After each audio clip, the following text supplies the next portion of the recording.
Ich habe mit 13 angefangen mit Karate und inspiriert durch einen ganz blöden Film, Kommissar X, 3 gelbe Katzen. Ein Schundfilm ohnesgleichen, aber da war ein Killer, der hat die Leute umgebracht und die hatten nur einen kleinen blauen Fleck an der Schläfe.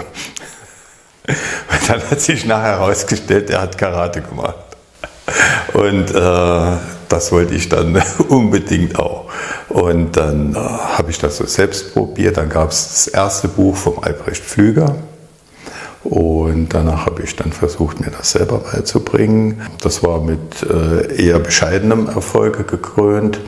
Und dann hat der Kanazawa, der war damals Bundestrainer in Deutschland, hat in Saarbrücken in einem ehrwürdigen Kaufhaus, das schon lange nicht mehr existiert, Lage, eine Vorführung gemacht in der Sportabteilung an der Treppe, wo es hochgeht. Ich kann mich noch genau an den Ort erinnern. Und da war ich so begeistert. Da gab es ein Dojo in Saarbrücken, das war am Ilseplatz, Karate-Dojo Saarbrücken, existiert heute noch. Und dort habe ich dann mit Karate angefangen. Und ich war von Anfang an so begeistert, dass ich innerhalb von kürzester Zeit gelb, orange, grün hatte, noch mit einem gebrochenen Zeh, mit 14 Tage Gips, das hat mich nicht abgehalten. Und dann durfte ich, weil ich so begeistert war, alle Kurse mitmachen. Und dann habe ich von montags bis freitags von 6 bis 10 Karate gemacht. Da war ich so 14, mit 15 hatte ich dann einen braunen Gürtel. Und dann habe ich eine eigene Karategruppe gekriegt. Dann durfte ich die trainieren und habe dafür keinen Beitrag zahlen müssen. Das waren 5 Mark im Monat, das war schon eine ganze Menge. Und dann kam Abitur, Bundeswehr. Nach dem Bund habe ich dann als Karatelehrer gleich weitergemacht im Karatezentrum Saarbrücken. Und dort habe ich dann auch den ersten Dan gemacht, 74. Und ich war schon seit 1974 dann der Leiter, der Trainer von St. Ingbert. Das ist jetzt im Herbst 50 Jahre her.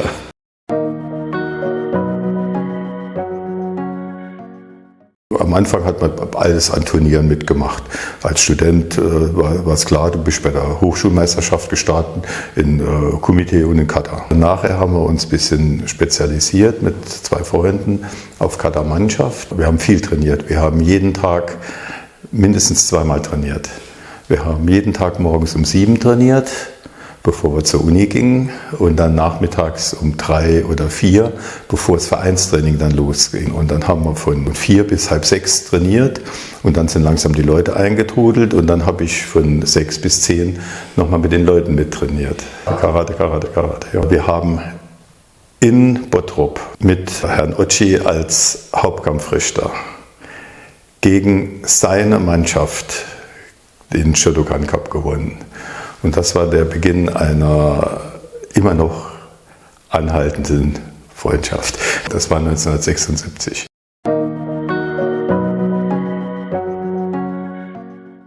Die Hangets, die Sojin und die Jite, das sind meine 3 Katas.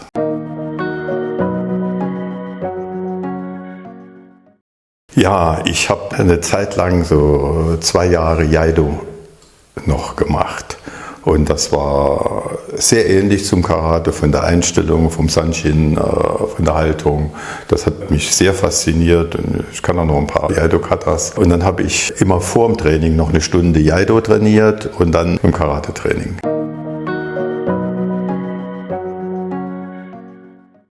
Ich sehe alles auch mit den Augen des Naturwissenschaftlers.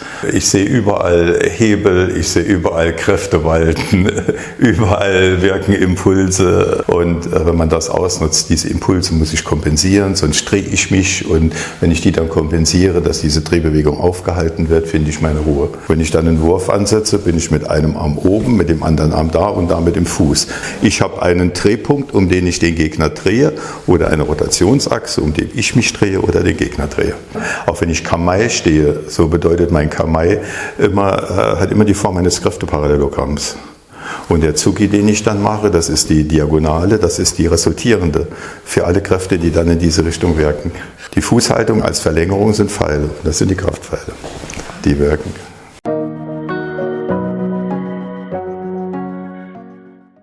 Es wird immer mehr die Sache der Harmonie in den Vordergrund. Es geht um Harmonie, es geht um Erreichen in der Bewegung die Harmonie, in dem Wechsel schnell langsam die Harmonie aus einer ganz schnellen Bewegung. Absolut harmonisch zur Ruhe zu kommen. Es ist für meine Gesundheit gut, es ist für meinen Blutdruck gut, es ist für alles gut.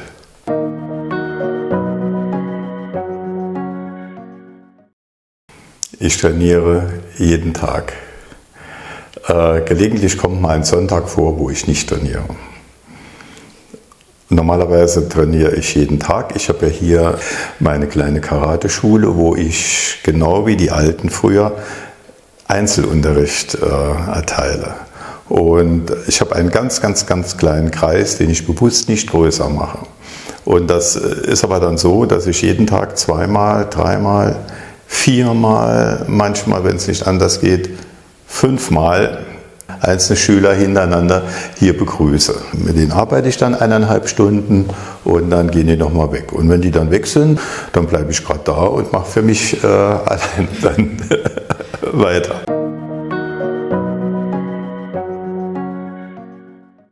Kata mache ich immer. Kata ist das Zentrum vom Karate. Und allerdings nicht die Kata alleine. Die Kata ist die Form. Und daneben gibt es die Sotai-Kata. In der Sotai-Kata übe ich das, was ich als Bunkai-Formen mir für diese Kata erarbeitet habe. Oder ich mache sogar 3, 4 verschiedene Versionen von einer Aktion dann. Und dann arbeite ich genauso die Kata nochmal durch. Das nennt sich Sotai-Kata.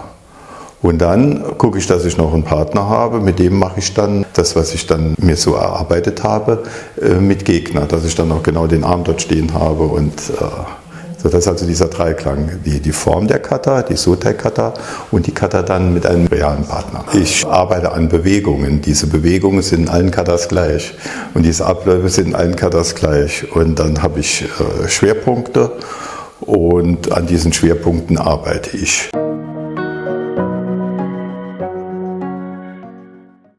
Wochenende, am Samstag ist ja wieder der Lehrgang in Buß und da habe ich als Thema Wechsel der Stellungen, was praktisch ähnlich ist, dass ich vom Koku-Dachi in den Senku-zu wechsle, vom Senku zu den Kiba-Dachi und mit Rotationen in die Stellungen wieder rein, das passt dann auch dahin. Und das nächste große Thema ist für die Tegi dieser ganz kleine Hüfteinsatz aus der Stabilität der Position. Das ist ein unglaublich anspruchsvolles Thema. Diese ganz kleinen Bewegungen erfordert sehr viel Geduld.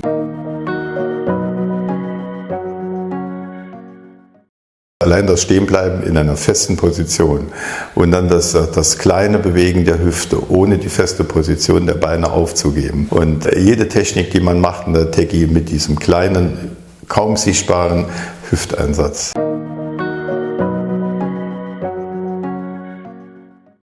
Bin ich anderer Meinung. Außerdem ist es nicht entscheidend, was jemand macht, sondern wer es macht. Ein energischer Hobbykegler ist gegenüber einem zaunernden Karateka immer im Vorteil. Nicht das, was er macht, ist entscheidend, sondern wer es macht, wie er es macht.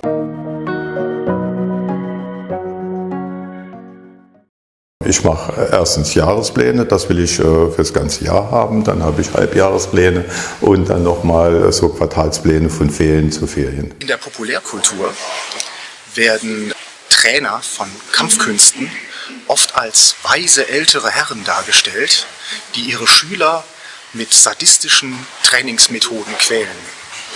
Ich hatte keine Ahnung, wie akkurat diese Darstellung ist. Großes Ziel war es jetzt zum Beispiel nach Corona, die ganzen Katas nochmal aufzuarbeiten. Mein Ziel in St. Ingbert ist es, dass die Leute die wichtigsten Katas, so an die 20 vom Ablauf her können, dass sie einige Katas für sich trainieren können und dass die Heian-Katas und die Braungurt-Katas absolut sicher sind. Denn die Zeit spielt keine Rolle.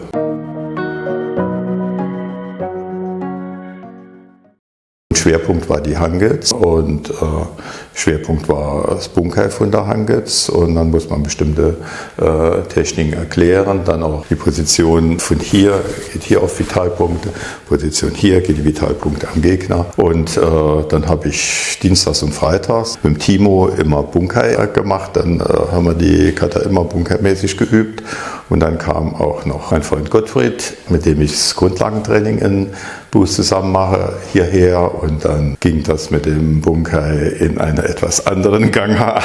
Ja, und der Gottfried war auch dann bei der Prüfung mein Partner. Was ganz Besonderes für mich war mit dem Roman zusammen die 8. Dan-Prüfung. Das war das Highlight in meiner Karate-Laufbahn.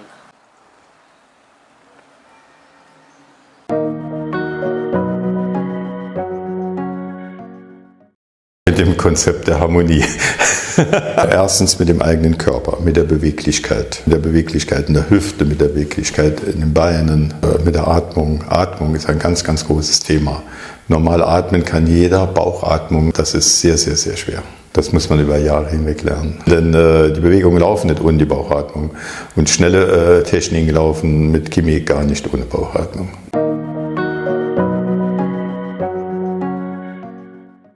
Die Geduld, nicht nur am Anfang. Man braucht eine unglaublich hohe Frustrationstoleranz. Weil bis du im Karate Erfolgserlebnisse hast, dass die Techniken funktionieren oder dass sie klappen, dass du richtig zum Gegner stehst, dass der Arm nicht so hoch, zu tief, das dauert sehr, sehr lange. Und wenn man längere Zeit dabei bleibt und dann rückblickend nach einem Jahr, nach 2 Jahren, ja stimmt, das kann ich mittlerweile viel besser. Was das Training beim Roman Adam besonders auszeichnet, ist dieses Spannungsverhältnis zwischen Prinzipien haben und nicht dogmatisch sein. Er bringt immer wieder neue Dinge ein, er hat immer wieder neue Erkenntnisse, die er einbaut, auf der einen Seite, aber basierend immer auf den Grundprinzipien der Kampfkunst an sich. Und das ist sehr beeindruckend, weil es auf der einen Seite natürlich sehr viel Disziplin erfordert und auf der anderen Seite auch eine sowohl intellektuelle als auch sportliche Agilität.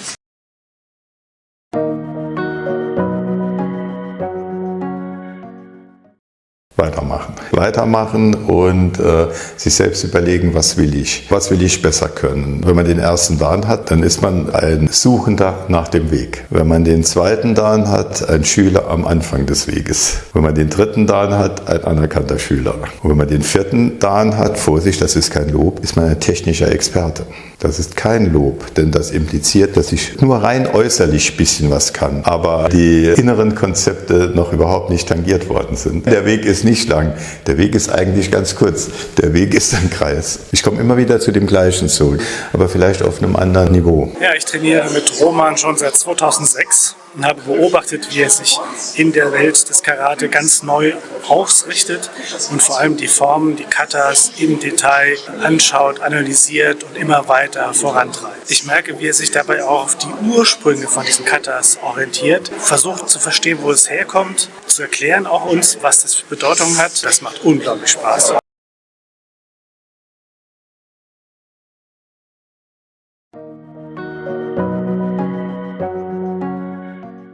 Die Kraft kommt nicht von der Muskelkraft. Die Kraft kommt aus der Harmonie der Bewegung, aus dem Fluss, aus dem Zusammenspiel aller Körperteile in Verbindung mit der Atmung. Ein Tsugi ist kein Tsugi. Alles ist alles. Wenn ich den Kage-Tsuki mache, was mache ich dann? Einen Fauststoß im Bogen? Möglich. Ich könnte aber auch einen Block gegen einen Gegner machen, der von vorne angreift und ich dem in den Ansatz vom Bizeps reingehe und dem die Bizepssehne abreißen. Ich könnte auch hier vorne zu den kurzen Rippen oder zum Solarplexus einen Schlag geben. Ich könnte aber auch mich rausdrehen mit der Hand, die den Kage-Tsuki macht, abwehren und eben mit dem Ellbogen in die kurzen Rippen gehen. All das ist das Gleiche. Diese Namen, die die Techniken haben, vermitteln auch etwas Starres. Ein Gedanbara ist eine Abwehrbewegung nach unten. Würde nie funktionieren. In dem Moment, wenn der schlägt, hole ich aus. Ja, da bin ich ja schon getroffen. Wird nicht funktionieren. Früher, bevor die JKA gegründet worden ist, bevor das Ganze dann an den Universitäten dann Verbreitung gefunden hat und Meisterschaften ausgerichtet worden sind, haben die Techniken keinen Namen gehabt. Wenn ich aber den Techniken einen Namen gebe, AGI, UK, Abwehr nach oben, in dem Moment ist das für mich vom Bewusstsein her eine Abwehr nach oben und es ist sehr schwer, dieses starre Schema zu durchbrechen. Die Vorbewegung ist die Technik. Ich werde angegriffen, in dem Moment bin ich am Kehlkopf von dem Gegner. Und falls ich den Kehlkopf nicht getroffen habe, habe ich jetzt seinen Arm gebrochen. Falls ich den jetzt noch nicht getroffen habe, gehe ich jetzt noch mal rein, habe mir jetzt das Knick gebrochen. Und falls das noch nicht reicht, habe ich ihn jetzt geworfen.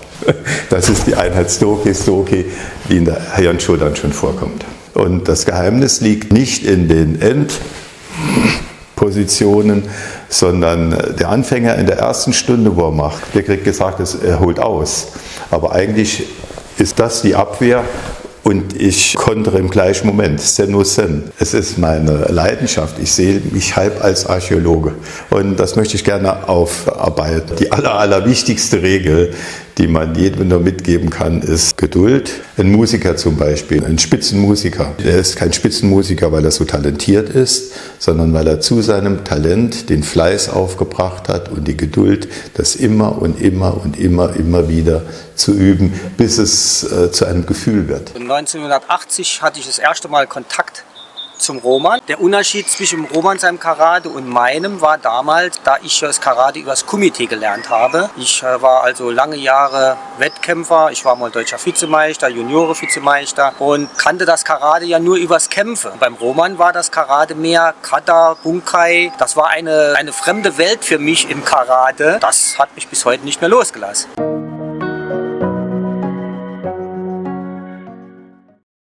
Wenn ich normalerweise im Karate-Training reingucke, was sieht man? Bum, bum, bum, bum. Ich stelle es auf den Kopf. Die Beinmuskulatur wird zuerst angespannt. Dadurch wird die Technik hart, dadurch wird die Technik effektiv und dadurch schone ich meine Gelenke. Karate wird von unten entwickelt, nicht von oben.